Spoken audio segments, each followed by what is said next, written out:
And we're live. Welcome, everybody, here to the Lakers Lowdown. I'm Anthony Irwin.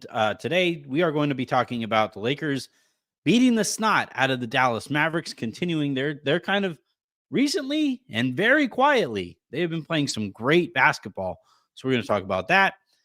A big factor in the way that the Lakers have been playing lately has been DAngelo Russell since he went back into the starting group. We're going to talk about him.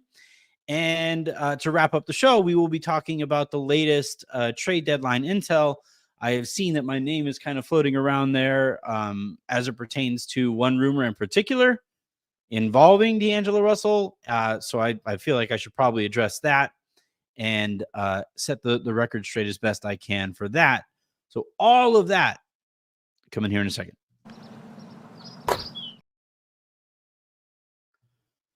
So the Lakers beat the Dallas Mavericks 127-110. They were in control for basically all of, I would say, the second half or so. They outscored Dallas in the third quarter 42-27 and just kind of handled their business from there. Anthony Davis led the way here, scoring 28 points, grabbing 12 rebounds, and dishing out 9 assists. The Lakers are 9-3 in games where AD assists 5 or more times in a game. I should say that better. The Lakers are 9-3 in games Anthony Davis dishes out at least 5 assists. Also in this game, you had LeBron go for 25, 8 and 8, nice and quiet. 25, 8 and 8 for LeBron. And DAngelo Russell with a little less quiet, 29 points, 4 rebounds, and 3 assists. You look at the starters' numbers here in the plus minus, in regards to plus minus. AD plus 21, LeBron plus 20, D'Lo plus 16, Reeves plus 20. Prince was in foul trouble with a plus 13. His replacement, because he was dealing with that foul trouble, Jared Vanderbilt played 26 minutes, and he was a plus 10 on the night. Impressive game here collectively from the Lakers as they handled the Dallas Mavericks, who got Luka Doncic back. Luka picked up right where he left off. He finishes with 33 points, 13 boards, 10 assists, couple steals, couple blocks, and was Luka. He's pretty damn good. But the Lakers were able to overcome that with a nice, I think, balanced approach, especially from their starters. Since D'Lo has been inserted back into the starting group, they have looked really good, especially offensively. Austin has, kind of taken a step back and operated more as a tertiary creator, more of a connective tissue type player. And I think that has made him look more like the Austin from last year. I do think eventually it might make some sense to maybe not lean on Taurean Prince in the way that the Lakers have. And in this one, Prince dealt with foul trouble. He had 4 fouls, and essentially Ham went with Jared Vanderbilt for much of the second half.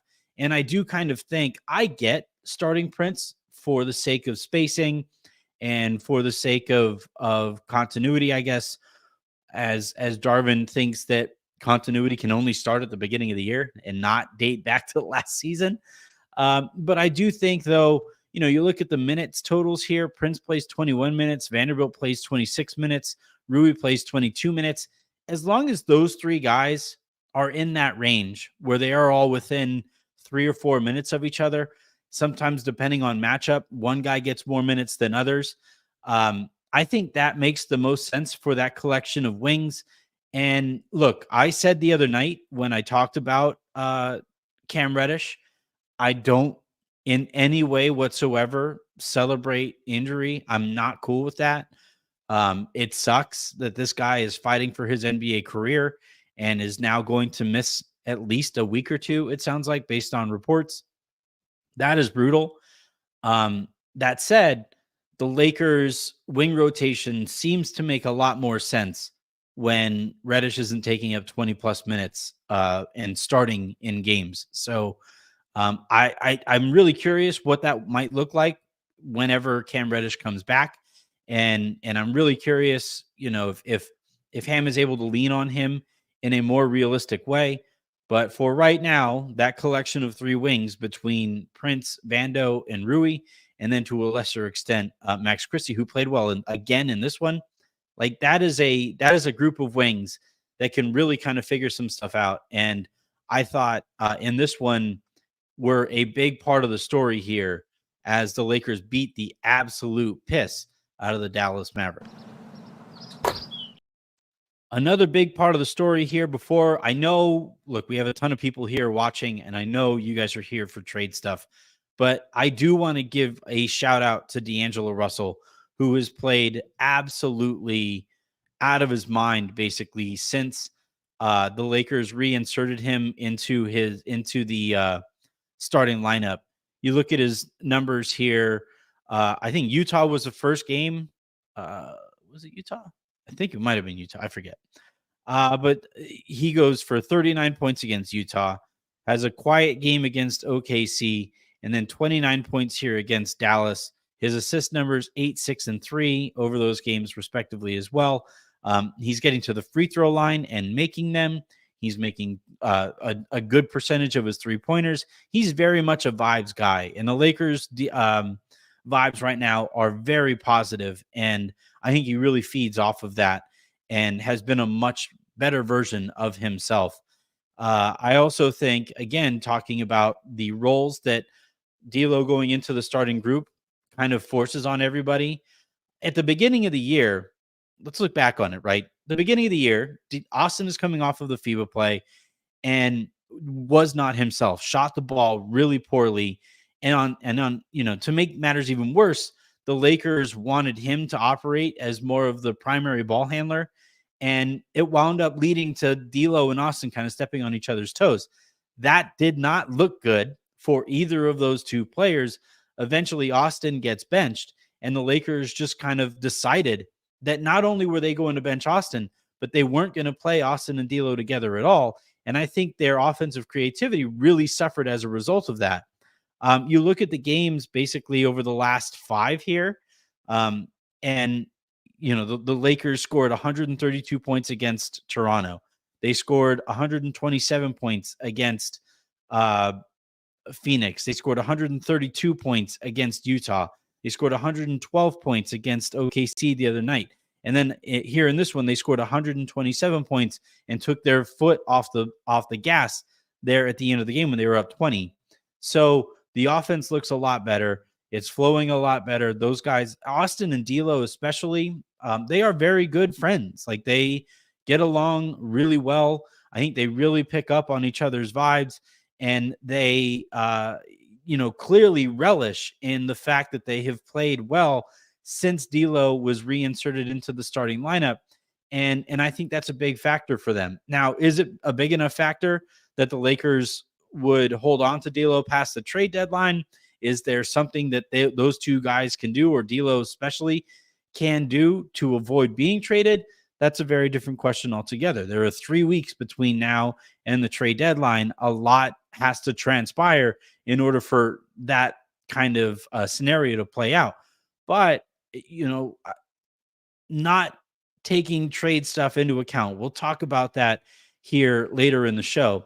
But D'Lo getting back into the starting group, though I think Ham has done a good job of starting D'Lo and then also staggering things in a way that allows D'Lo to run some of the second unit.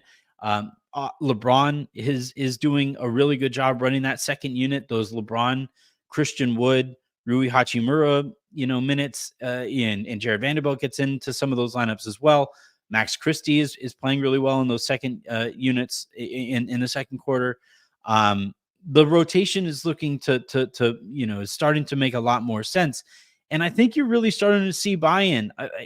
Again, this is what I've said all year. This is what I've reported all year.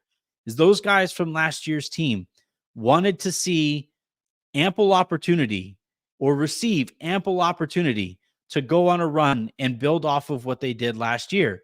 And you can't do that if you bench the starting point guard from last year, or you split up the starting backcourt from last year. And I think since those guys have gotten to play together And those roles make a lot more sense where D'Lo spends a lot more time with the ball in his hands and Austin functions as the mortar, to those lineups.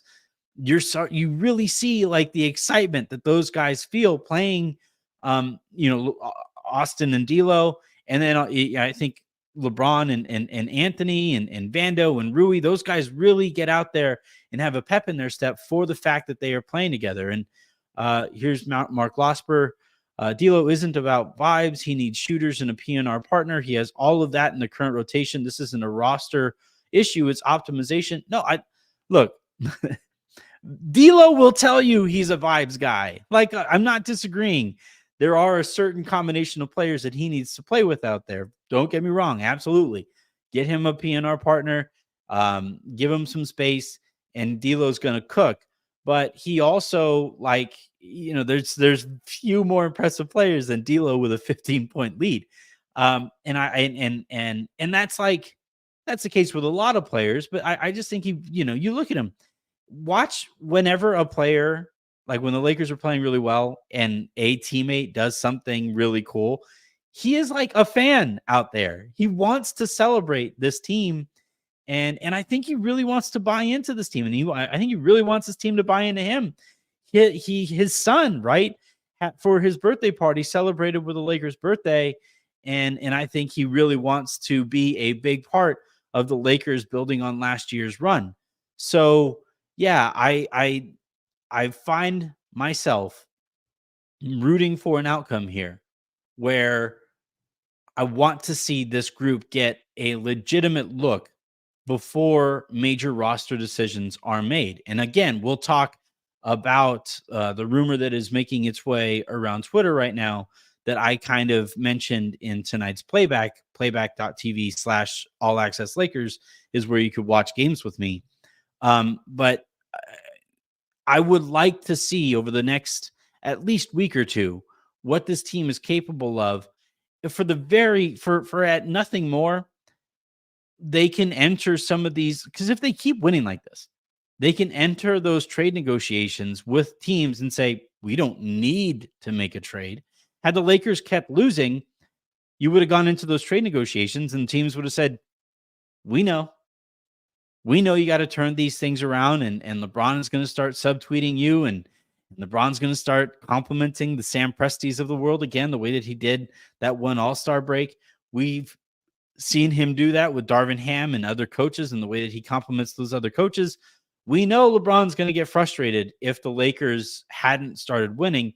Fortunately, they have. And look, winning 4 out of 6, given some of the teams that the Lakers have played, is notable, especially, they play, I think, Brooklyn next. Feel like that could be another opportunity to stack some success on top of each other. And I think D'Lo's play and D'Lo and Austin getting an opportunity to play together again has been just absolutely enormous for the success that the Lakers are currently enjoying. All right. I know what everybody's here for. We went 13 minutes, and I'm sorry for making you wait 13 whole minutes before we got to the trade deadline stuff. I am going to essentially first start by addressing what I said on All Access Lakers. From what I've been able to piece together over the last 48 hours or so, is that last week, the Lakers and Hawks got decently far in trade negotiations for a Dejounte Murray trade that, from what I'm told, involved D'Lo and Jalen Hood-Schifino, and that 29 pick being, they hadn't gotten to protections yet. So it wasn't so far into trade negotiations that they were talking about protections. So take that for what you will. But from what I've been told from, a few people, whether it's league sources and sources closer to the Lakers, I've been told that it felt like there was some momentum there heading towards or leading towards a potential DAngelo Russell, Dejounte Murray swap. Then, and this is where it gets a little murkier, Then out of nowhere, the Hawks started saying, nope, no deal unless Reeves is also included. Not Reeves instead of the 29 pick. The Lakers are cool with moving the 29 pick, I'm told. But the what I've heard is that the Hawks, and I'm guessing ownership kind of got involved here and said, like, well, hold on. You got to at least get that guy too. They started asking for Austin Reeves. And at that point, the Lakers said no. Austin is not on the table for Dejounte Murray right now. And I don't think he will be on the table for Dejounte Murray moving forward. And, both teams, as things stand right now, just kind of cooled it on the trade negotiations. Now, I don't think things between those two teams ended in a way that they are not going to continue to talk. I don't think there are like hard feelings between the two sides and how this went down. I do think as the trade deadline gets closer, the two teams will probably pick up those conversations again, and we'll see how those go or whatever. But I know that there's a couple tweets out there with my @ attached to them, and I wanted to clarify on what I know about the situation as it stands right now. And by the way, this is me, my analysis of the situation.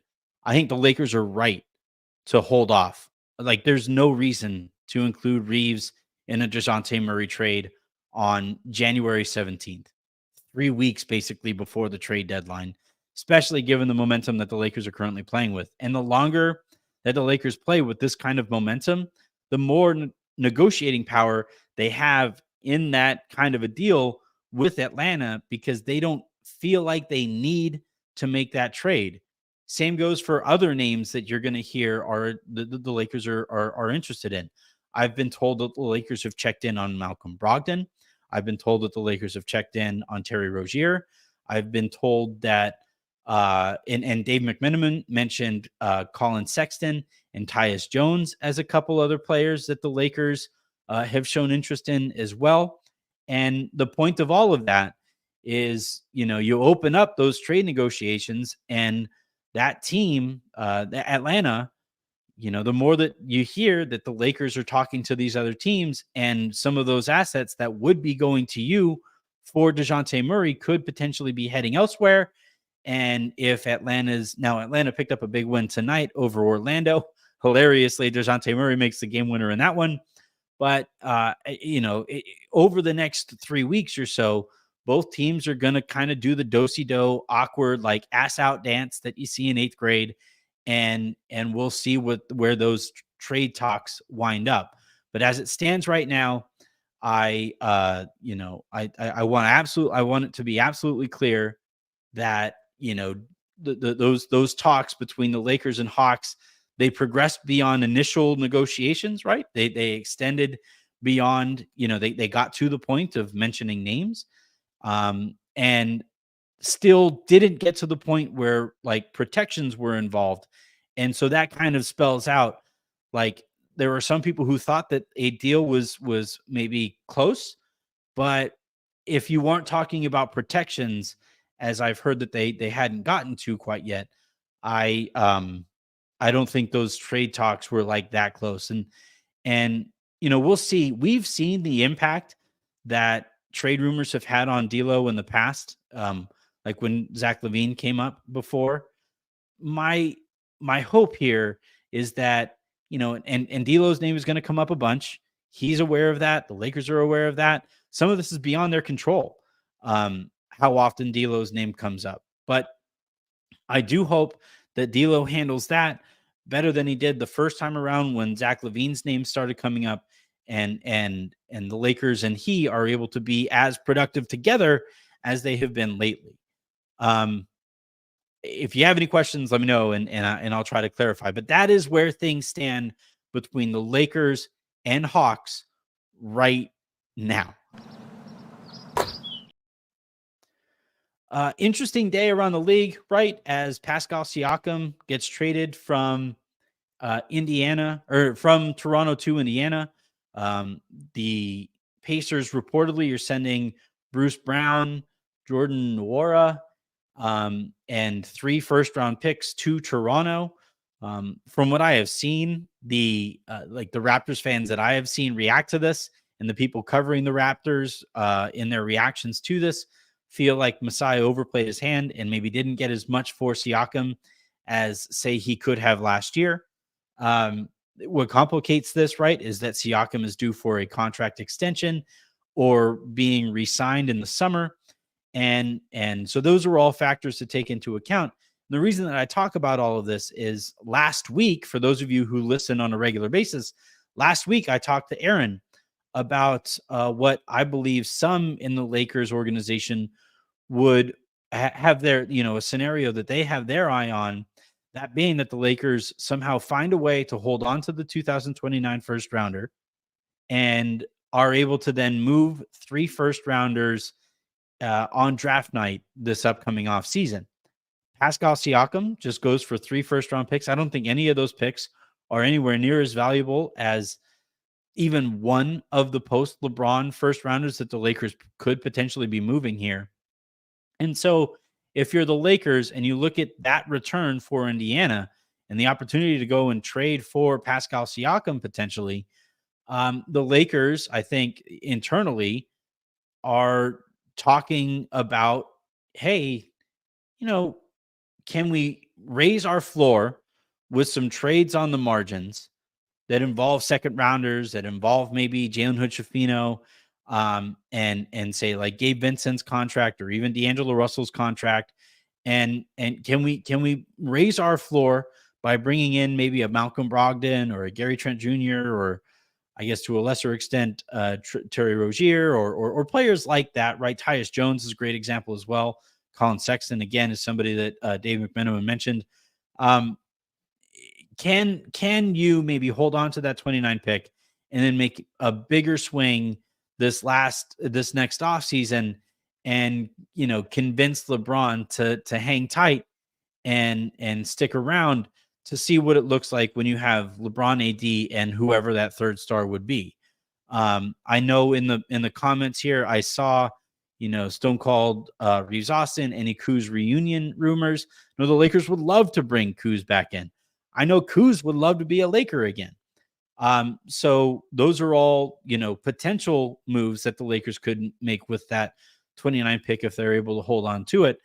But I will say, since that recording that I had with Aaron, since then, I've come to find out that the Lakers are a lot more open as it stands right now to moving that 29 pick than say they were back then. And especially like a big factor here is the run that the Lakers are currently on. And a reminder that the Lakers, like they just beat they beat the Clippers not too long ago, beat OKC the other night, beat Dallas with Luka and Kyrie playing together tonight or last night. By the time you guys are listening to this in pod form, the Lakers are essentially, they're seeing that ceiling. And as they see what they're capable of together, they say, well, shoot, can we raise that ceiling by moving that 29 pick? And I think that's where they kind of find where that's how they arrive where they stand right now. And look, these things are like 3 weeks from the deadline. This is very out of the norm. The fact that you got this Pascal Siakam trade today, you had OG Anunoby traded a couple weeks ago or a week or so ago. These moves are happening earlier in trade season than usual. So I think Lakers fans are a little bit more like on edge because they're like, ooh, trades are already starting. Let's see what this means here for the Lakers. And I think it behooves the Lakers to be patient here. And look, you guys know this. I am not some Pelinka stan. I am not, I have my questions about the way that the front office operates, but not trading Austin Reeves for DeJounte Murray on January 17th feels like an altogether fair and fine stance. And if you slide, or if it really looks like, Austin is going to play a smaller role than you envisioned, then okay, maybe you rethink some stances and you go out and you see what you can, get or do to bring in a DeJounte Murray who like fits really well, a 6'5", point guard who can defend his ass off, really good athlete, shooting like 40, almost 40% from 3-point range this year on decent volume. Like there's a lot to like about Dejounte Murray. And to those who say like Murray is just better than Reeves, I agree. He is right now a more talented player than Austin Reeves. Next year, he's going to make like twice as much as Reeves. And I think that kind of matters. But I personally would not make that trade now. And again, this is just my stance here. I wouldn't move Reeves ever for Reeves if that is all you're getting back. If the Hawks say, hey, if you like include, and I'd have to look and see what the numbers look like here. I'll pull up the trade machine and see where the numbers come out. But like if the Hawks include, say, like Bogdanovich, right? Somebody who is actually still good at basketball, even if his contract extends a little longer than Atlanta is comfortable with. Bogdan makes 18.7 mil. So you include him in there. And then obviously we're talking about Dejounte Murray, and he makes 18.2 mil this year. There's some like weird math that goes on because of the trade kicker. I don't need to get that far into the weeds. Reeves only makes the 12 mil. And if you say send Gabe over there as well, that gets you to 22 mil. You need to make up another almost 20. So say you include D'Lo in that, and you send essentially D'Lo, Austin, and Gabe for Dejounte Murray and Bogdanovich. That trade works mathematically, and obviously helps your bottom line as well. Like that is interesting, right? That at least like you get an extra piece on top of Murray in Bogdanovich, and that makes me think about it a little bit more. But as it stands right now, if like the centerpieces of each trade is Dejounte Murray on the verge of his extension and Austin Reeves making $12 million a year for the next, this year and the next 3, I don't know, man. Like that value, that contract value really matters. And the fact that I just saw Austin play the way that he did in the playoffs really matters to me. And the fact that Austin can function on or off of the ball the way that he is right now, where D'Lo has said, I don't feel comfortable out there on a basketball court when I don't have the ball in my hands very often. And the Lakers were like, okay, cool, you get the ball. And Austin was like, okay, cool, you get the ball. I'll do the other stuff. And has looked really good doing the other stuff. The fact that Austin can do that makes him very valuable to me. Those players are a lot harder to come by than you think. And they for damn sure don't make $12 million a year. The only reason Reeves is making that just ridiculous salary is because he was a restricted free agent, and those restricted free agent rules suck for players. So, yeah, I understand why, if you're just looking at things in a vacuum and you're just looking at raw talent, Murray is very intriguing. But the more that you step back and the more that you take more things into account, to me, I think it's smart. It's for damn sure smart that the Lakers aren't making some rash decision and sending Reeves to Atlanta for Murray right now. I think at the end of the trade deadline, if they wind up holding on to Reeves for Murray, I wouldn't really fault them for it either. I think I think Atlanta is a lot more desperate to do something here, as they realize that this Murray and Trae Young pairing isn't going to work long term, and they realize that they have to try to rebuild and retool on the fly in order to make things work around Trae Young, because ownership isn't interested in a full-on rebuild that involves sending Trae out. So I think the Lakers are smart to hold on firm to their stance right now and try to take advantage of that situation in Atlanta, even if it means waiting a little bit longer, even if it means, by the way, risking some team stepping in and overpaying for Murray. If that happens, I can totally understand why fans at that point would be like, oh, come on again. But me personally, you're trading a bona fide and proven playoff performer on an insane contract for somebody who you came like fairly close to trading for without having to do that. the Lakers are smart to hold on. I can't blame Rob Pelinka for holding on.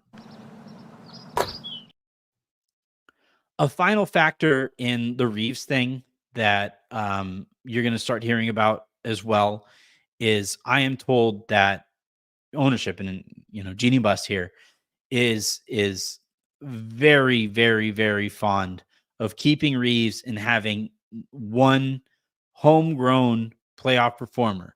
The word that gets thrown around is star. I'm not going to call Austin Reeves a star, but Jeannie Buss really likes the idea and sees the way that the Lakers fan base, in the way that Reeves resonates because he's homegrown with the Lakers fan base, and that's a big factor. I think the entire Lakers organization is reticent to move off of Reeves, given the way things played out with Alex Caruso. I think that's going to make them more conservative here moving forward. But as these negotiations go further, and as you start hearing more details about this, and as you start hearing more and more teams demand that the Lakers include Austin Reeves, a thing to keep in mind here is Jeannie Buss does not want to include Austin in these moves. And yeah, she says all the time that she backs away from basketball stuff, is not involved in it, but she is always going to have input and she is always going to have an opinion. And on this front with Austin Reeves, her stance is pretty clear. She would prefer to keep him around. And again, I'm not even saying that the contract is part of her math here. I think it is more because of like the sentiment behind finding Reeves, helping develop him and watching him grow into the player that he is right now, and understanding the way that the fan base reacts to him.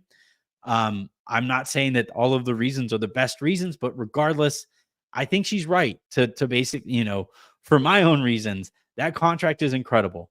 You have a playoff starter making $2 million more a year than Gabe Vincent is currently making. That is great, great, great value. And that is not something I'm cool with trading 3 weeks before you absolutely have to, if at all. All right. That I think is going to do it here for this episode of the Lakers Lounge. We've done a ton. We've made a ton of content here over the last week. You had Harrison and me argue over midseason grades. And that's a fun podcast to look back on, given the run that the Lakers are currently on, short-lived as it currently is right now. I had a really fun conversation with Lee Ellis. He used to be with Basketball Jones, which became the Starters, which became No Dunks Inc. And now he's doing 20 cities, 20 countries, 20 games. And that project is really cool. And getting his kind of like intel on the global game, I thought was a really fun conversation that I look forward to having all the time with him. He is now officially / unofficially the global ambassador for the Lakers Lounge. So like, congratulations to him for that unofficial and paid intern position, but still really happy to have him on the show. Always a blast. So check that out.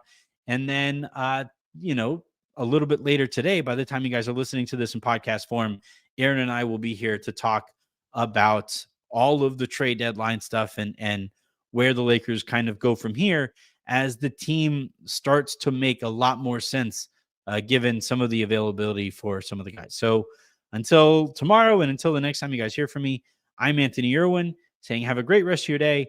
Make somebody else's, and I'll talk to you mañana. Or if you guys really, really want more stuff right now, I'm going to talk with Shub and Rome on in the coach's den to break down some of the stuff that I just talked about with them and maybe take some questions there as well. So check me out there. All Access Lakers here, my Substack, everywhere. Talk to you guys tomorrow.